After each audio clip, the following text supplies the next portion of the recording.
Dahil sa pagkilos at pagbabago ni God, naging mas makabulan na ang buhay ko na dati hopeless sa mga problema.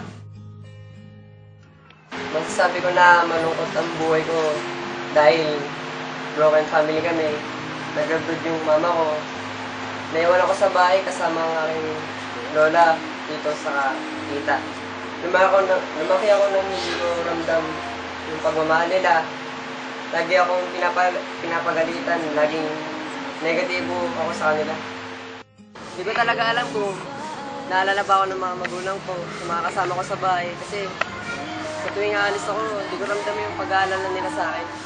Minsan, nasasabihan nila ako ng mga masakit na salita na babot pa minsan sa namumura na nila ako. Nasasabihan nila ako ng masakit na salita.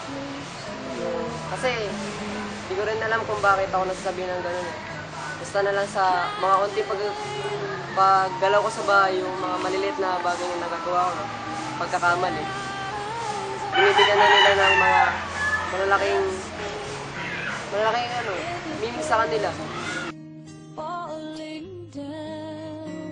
Napalapit sa akin si God dahil sa pagpasok ko dito sa school na CSTA.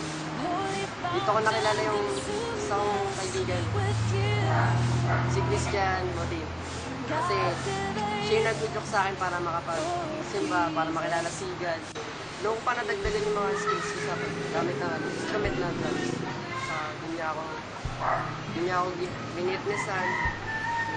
Tinanggap si God bilang Savior. Ayun. Natuto ako mag-aral ng salita ng Diyos upang mas makilala ko siya ng lubos at ipamuhay ang kanyang mga salita. Simula nung naramdaman ko yung pag-ibig ng Diyos at tinanggap ko siya bilang isang tagapagligtas, marami nagbago sa akin at patuloy niya akong binabago. Ngayon may kagalakan na sa puso ko na dahil kalungkutan. Yung ramdam ko na yung pag-aaral at pagmamahal ng mga tao na kapaligid sa akin, lalo na sa bahay. Hindi na ako ganong nagkukulong sa kwarto at mag-isa. Matututo na rin ako makisalamuha at makipag-ibigan upang ma-share din sa kanila yung pagmamahal na naranasan ko ngayon. Pinaglilingkuran ko ngayon ang Diyos sa paraan at plano niya sa akin. Pinagamit niya ako sa pagtutog ng drums at pagsayaw.